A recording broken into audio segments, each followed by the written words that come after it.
Ellery Moses Hanconck was a pioneer that lived in the Midwest. We'll be exploring one of his journal entries from 1919. Most of Hancock's diaries were written about the weather, presumably so that he and his compatriots could have a better understanding of what would happen throughout the coming years.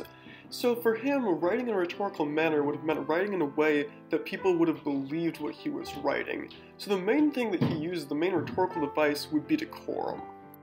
For people nowadays, watching the Weather Channel is like a show. You sort of see what's coming, they present it in a fun way with all these different monitors.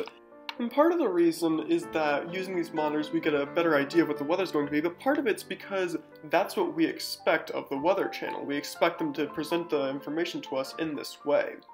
However, for the people of Hancock's time, that's not how they would have expected it. The audience Hancock was writing for was much more matter of fact. They just wanted the information that he had.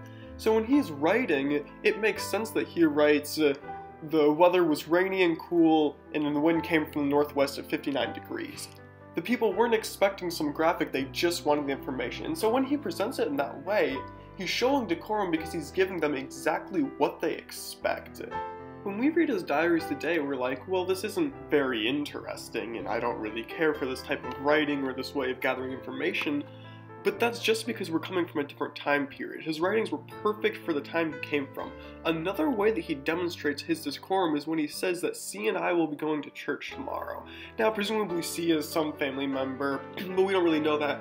But what we do know is that the people of his time were very religious, so showing that he was a good Christian, as they would have thought, is very important for his audience to believe him. Nowadays, you wouldn't think, oh, we can't trust his weather report because he's not a Christian, but back then it was totally different. Now, people might have still believed his weather reports, but they certainly wouldn't have thought of him as being as good a person as he could be, or hold him in as high regards as they would other people who were Christians. For Hancock to consider himself to be successful, he has to convince his audience that he's reliable, that his weather reports are good.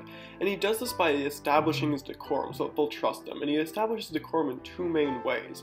First, the way he presents the information, it's very matter of fact, which the people would have liked, and secondly, he appeals to his audience's sense of religion, their Christianity, and shows that he is also a Christian, and thus they've established a connection.